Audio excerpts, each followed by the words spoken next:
दोस्तों, स्वागत है आपका मेरे YouTube चैनल पर। मैं आपके लिए आज लेकर आई हूँ स्टैटिक्स का दूसरा टॉपिक।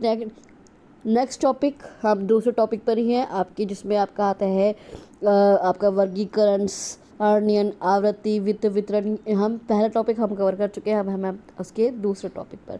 तो आज का टॉपिक है सारणीकरण। मैं उसके कुछ क्वेश्चंस आपके लिए लाई हूँ। आप पहले मुझे ये बताइए कि अब तक जो मैंने भी आपको पढ़ाया है स्टैटिक्स में, वो आपको समझ में आया है या फिर नहीं। मेरे इस वीडियो के कमेंट बॉक्स में ज़रूर लिखकर बताइएगा कि आपको वो चीज़ समझ में आ रही है या फिर नहीं। तो आते हैं आज के टॉपिक पर, जो है आपका टैबुलेशन, सारणीकरण। जो हम टेबल्स बनाते हैं स्टैटिक्स में, उस पे है। तो पहला क्वेश्चन है सारणीकरण। टैबुलेशन का क्या होता है? टैबुलेशन का अर्थ होता है आंकड़ों को व्यवस्थित करना। क्या होता है? आंकड़ों को व्यवस्थित करना और डेटा को तालिका, एक टेबल के रूप में, तालिका के रूप में प्रस्तुत करना होता है टैबुलेशन का मतलब। आंकड़ों का अगर हम सीधे सरल शब्दों में कहें तो सारणीकरण का अर्थ आंकड़ों को व्यवस्थित और संक्षिप्त रूप में प्रस्तुत करना है। जब हम किसी शोध या गणना के दौरान बहुत सारा डेटा इकट्ठा करते हैं तो वह अव्यवस्थित होता है। उसे समझने योग्य बनाने के लिए हम रोस और कॉलम्स का इस्तेमाल करते हैं। किसका? पंक्तियों और संदर्भों का इस्तेमाल करते हैं, उन्हें सजाते हैं। उसे ही हम टेबल कहते हैं, सारणीकरण कहते हैं। क्या क्या होता है सारणीकरण के? अगर हम उद्देश्य की बात की जाए तो स्पष्टता आती है। जटिल आंकड़ों को सरल और बोधगम्य बनाया जाता है। तुलना में सहायक। जब आंकड़े सेल्स में होते हैं, किस में होते हैं? सेल्स में होते हैं, खानों में होते हैं, तो दो अलग अलग श्रेणियों की तुलना करना आसान हो जाता है। विवरणों को शब्दों में लिखने के बजाय कम स्थान में व्यवस्थित हम कर सकते हैं। एक अच्छी सारणी में मुख्य रूप से ये अंग होने चाहिए। एक टेबल नंबर होना चाहिए। मैं आपको वो टेबल भी दिखाऊंगी आगे चलकर। एक टेबल होनी चाहिए। वो टेबल पहचान के लिए ये इस चीज़ की टेबल, जैसे जनसंख्या की टेबल है। उसके बाद टाइटल होना चाहिए उसके ऊपर कि डेटा किस बारे में, जैसे मैंने पता है ना कि जनसंख्या के बारे में है, और उस पर नंबर लिखा होना चाहिए कि टेबल नंबर 1 है, टेबल नंबर 2 है। उसके बाद सभी कैप्शन होने चाहिए। सभी कॉलम्स के नाम क्या होना चाहिए? सभी कॉलम्स के नाम, सभी पंक्तियों के नाम, और मुख्य भाग जो बॉडी है जहाँ पर वास्तविक हम आंकड़े लिखते हैं। उसके बाद स्रोत, सोर्स, कि ये डेटा कहाँ से लिया गया है। नेक्स्ट क्वेश्चन पे आते हैं। सारणीकरण का मुख्य उद्देश्य क्या होता है? क्या होता है सारणीकरण का मुख्य उद्देश्य? अभी हमने बताया कि जो आंकड़े हैं, जो जटिल हमारा रॉ डेटा बहुत सारा है, अच्छे आंकड़े, उसको हम बिल्कुल अच्छे तरीके से टेबल्स के रूप में प्रस्तुत करेंगे तो जटिलता को सरल बनाना हमारा काम हो जाएगा। सारणीकरण उन्हें पंक्तियों और स्तंभों में, रोज और कॉलम्स में विभाजित करके सरल बना देता है, जिससे एक नज़र में पूरी जानकारी समझ आ जाती है। जैसे मान लीजिए कक्षा 9 और कक्षा 10, मैं आपको दिखाऊंगी ये कैसे टेबल्स बनती हैं। कक्षा 9 के 40 छात्र हैं, कक्षा 10 के 38 छात्र हैं। वो एक हम रो में लिखें, कितनी गर्ल्स हैं, कितनी बॉयज़ हैं, और उसके बाद उनके कुल बॉयज़ कितने हैं, कुल गर्ल्स कितनी हैं, टोटल कितना है। तो अगर हम उनमें रॉस और कॉलम्स में लिखेंगे तो हमें समझने में आसानी होगी। नेक्स्ट क्वेश्चन आता है, टेबल का मुख्य भाग कौन सा होता है? तालिका का मुख्य भाग कौन सा होता है? अभी हमने क्या कहा था? तालिका का जो मुख्य भाग होता है वो होता है आपका जहाँ पर डेटा लिखा जाता है। जहाँ पर डेटा लिखा जाता है, आप मान लीजिए जहाँ पर डेटा लिखा जाता है रोस और कॉलम्स में, इसी तालिका का हृदय माना जाता है, क्योंकि इसमें वास्तविक आंकड़े भरे जाते हैं। यह तालिका का विस्तृत हिस्सा है जिसमें संख्यात्मक जानकारी व्यवस्थित की जाती है। ये रोस और कॉलम्स के कटाव से बने खानों का समूह होता है। क्योंकि जो टाइटल है और जो टाइटल है, कॉलम्स नेम और जो रोस नेम है, वो तो केवल डेटा किस बारे में ये जानकारी देंगे। तो लेकिन वास्तविक सूचना जो है वो रोस और कॉलम्स के अंदर भरी जाएगी। इसी भाग को देखकर जो अलग अलग वर्षों, क्षेत्रों या श्रेणियों के बीच तुलना कर पाता है। जैसे मान लीजिए कि आपने किसी स्टूडेंट का नाम लिख दिया, तो आपने ये लिख दिया कि ये कक्षा 6 के छात्रों की सूची है, लेकिन जो उसका नाम होगा, उस छात्र का नाम होगा, फिर उसका जिस विषय में उसके अंक आए हैं वो होंगे, और फिर उसके अंक होंगे। तो ये आपका मुख्य भाग कहलाएगा। नेक्स्ट क्वेश्चन आता है, तालिका का शीर्षक कहाँ दिया जाता है? तो तालिका का जो शीर्षक होता है, टेबल नेम सबसे ऊपर दिया जाता है। कहाँ पर? सबसे ऊपर दिया जाता है। शीर्षक को सबसे ऊपर रखा जाता है। पाठक जब भी किसी तालिका को देखता है तो उसकी नज़र सबसे पहले उसके नाम पर जाती है। इससे तुरंत पता चल जाता है कि टेबल किस बारे में है, टेबल किस प्रकार के आंकड़े में दिए गए हैं। शीर्षक बहुत लंबा नहीं होना चाहिए भाई, टेबल नेम बहुत लंबा नहीं होना चाहिए, क्योंकि इसमें पूरा डेटा का विवरण जैसे समय, स्थान और विषय होने चाहिए कि ये किस बारे में है। इसे अक्सर बोल्ड अक्षरों में लिखा जाता है ताकि यह जानकारी से अलग दिखे। नेक्स्ट क्वेश्चन आता है, स्तंभ शीर्षक जो कॉलम्स हेडिंग है, कॉलम्स हेडिंग किसे कहते हैं? भाई कॉलम्स हेडिंग कुछ होती है जो कॉलम्स के ऊपर लिखी गई होती है। इसे तकनीकी भाषा में अनुशीर्षक, कैप्शंस भी कहा जाता है। क्या कहता है? कैप्शंस भी कहा जाता है, जो आपके कॉलम्स के नाम होते हैं। यह तालिका का अत्यंत महत्वपूर्ण हिस्सा है, क्योंकि इसके बिना यह समझ पाना संभव है कि नीचे दिए गए आंकड़े किस इकाई या श्रेणी से संबंधित है। यह हमेशा तालिका के ऊपरी हिस्से में जो मेन हेडिंग है उसके नीचे और डेटा के ऊपर स्थित होते हैं। यदि आंकड़े किलोग्राम, मीटर, प्रतिशत या रुपयों में है तो उन्हें अक्सर स्तंभ शीर्षक है उसके साथ ब्रैकेट्स में ही लिखा जाता है। ऐसे मान लीजिए आई इतने रुपए में। यदि एक मुख्य स्तंभ को कोई उपस्तंभ में बांटा जाता है तो मुख्य शीर्षक से नीचे छोटे उपशीर्षक दिए जाते हैं। मैं आपको ओरल में बता रही हूँ, मैं आपको रिटन में भी एग्जांपल बताऊंगी। जैसे कक्षा 9 और कक्षा 10 दो अलग अलग कक्षा के छात्र हैं। फिर आपको बता दिया कि छात्रों की संख्या कितनी है, कक्षा 9 के और कक्षा 10 के। उसके बाद जो छात्राएं हैं उनकी संख्या कितनी है, उसके बाद उनका टोटल कितना हुआ। तो ये आपका एक टेबल बन जाएगी। नेक्स्ट क्वेश्चन आता है, रो हेडिंग्स किसे कहते हैं? रो हेडिंग्स किसे कहते हैं? रो हेडिंग्स होता है मतलब आपका जो पंक्ति के नाम, जो मतलब पंक्ति हैं उनके नाम क्या है। यह इसे तकनीकी भाषा में क्या कहा जाता है? अनुस्तंभ भी कहा जाता है। तालिका के उन शीर्षकों को कहते हैं जो हॉरिजॉन्टल रोज की व्याख्या करते हैं, यह तालिका के सबसे बाई और स्थित स्तंभ होता है। क्या होता है? बाई और लेफ्ट में होता है, जो यह बताता है कि उस पंक्ति में दिया गया डेटा किस मद, वस्तु या श्रेणी से संबंधित है। यह हमेशा तालिका की सबसे बाई ओर होता है। यह डेटा की पहचान कराता है। जैसे यदि आप राज्यों को डेटा दिखा रहे हैं तो राज्यों के नाम उत्तर प्रदेश, बिहार, दिल्ली ये आपके कहलाएंगे।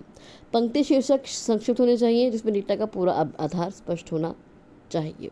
मान लीजिए अलग अलग आप ये बता रहे हैं कि किस राज्य में किस उत्पादकता कितनी उत्पाद हो रही है। मान लीजिए गेहूं की हुई है 2024 में 500 टन, 2025 में आपकी 550 टन। चावल की 400 टन, 2025 में 420 टन। मक्का की 2024 में 200 टन और 2025 में 210 टन। तो जो चावल और मक्का है वो आपके रोस हैं, वो बता रहे हैं कि यहाँ चावल का डेटा है और यहाँ मक्का का डेटा है। अगर हम साथ में बात की जाए तो साथ में जो हॉरिजॉन्टल में है वो है आपका रोस और जो वर्टिकल में है वो है आपका कॉलम्स। नेक्स्ट क्वेश्चन आता है, सरल सारणी में कितने गुण होते हैं? सिंपल टेबल में कितने गुण होते हैं? तो सिंपल टेबल में एक गुण होता है, जिसे एक गुण सारणी भी कहा जाता है। यह वह होती है जिसमें आंकड़ों की केवल एक ही विशेषता को दर्शाया जाता है। एक सरल सारणी में केवल एक गुण होता है। इसमें डेटा को किसी प्रकार के वर्गीकृत किया जाता है, जैसे केवल आयु, केवल वेतन, केवल स्थान या केवल कक्षा। यह सबसे सरल प्रकार की तालिका है जिसे एक साधारण पाठक भी तुरंत समझ सकता है। मान लीजिए केवल एक कक्षा 6, 7, 8 इधर दे दिया और उसके बाद उनकी संख्या आपको एक रो में आपका एक कॉलम में ये दे दी और एक कॉलम में ये दे दी, केवल 2 कॉलम आपके बन गए। नेक्स्ट क्वेश्चन आता है द्विगुण सारणी में कितने गुण होते हैं। तो द्विगुण सारणी में आपके 2 गुण होते हैं, जिसे द्विमार्गी सारणी भी कहा जाता है। यह वह होती है जिसमें आंकड़ों के 2 परस्पर संबंधित गुणों को एक साथ दर्शाया जाता है। जैसे कि नाम से ही स्पष्ट है, इसमें 2 गुणों का समावेश होता है। यदि हम कक्षा के छात्र, अभी हमने केवल कक्षा के छात्र कितने हैं यही बात की थी। अगर हम छात्र और छात्राएं अलग अलग देखें कि कितने हैं तो उसकी अलग बात की जाएगी। मान लीजिए हमने एक रो बना दी कि कक्षा 9 कक्षा 10, उसके बाद छात्र देखें कि कक्षा 9 में कितने छात्र हैं, कक्षा 10 में कितने छात्र हैं। उसके बाद हमने छात्राएं देखी कि कक्षा 9 में कितनी छात्राएं हैं, कितनी गर्ल्स हैं, कितने कक्षा 10 में कितनी गर्ल्स हैं। उसके बाद हमने उनका योग निकाला, तो वो अलग अलग रॉस बन गई, अलग अलग कॉलम्स बन गए। नेक्स्ट क्वेश्चन आता है बहुगुण सारणी में क्या होता है, किसमें मल्टीपल टेबल में क्या होता है। जैसे अभी भाई एक गुण सारणी में आपका 1 गुण आएगा, 2 गुण सारणी में 2 गुण आएंगे, बहुगुण सारणी में 3 या फिर उससे अधिक गुण आ जाएंगे। मान लीजिए अभी हमने केवल कक्षा 9 कक्षा 10 देखे थे। अभी हम देखेंगे क्षेत्र के आधार पर कि शहरी क्षेत्र में अब हम देखेंगे कि जनसंख्या का डेटा दिखा रहे हैं। यहाँ हम 3 गुणों को लेंगे, क्षेत्र को, लिंग को और साक्षरता को। तो सबसे पहले एरिया वाइज देखेंगे कि शहरी क्षेत्र में कितने साक्षर, कितने निरक्षर हैं, ग्रामीण क्षेत्र में, और उसके बाद उनका टोटल। और उसके बाद भी शहरी क्षेत्र में कितनी पुरुष साक्षर हैं, कितनी महिलाएं साक्षर हैं, कितने पुरुष निरक्षर हैं, कितनी महिलाएं निरक्षर हैं।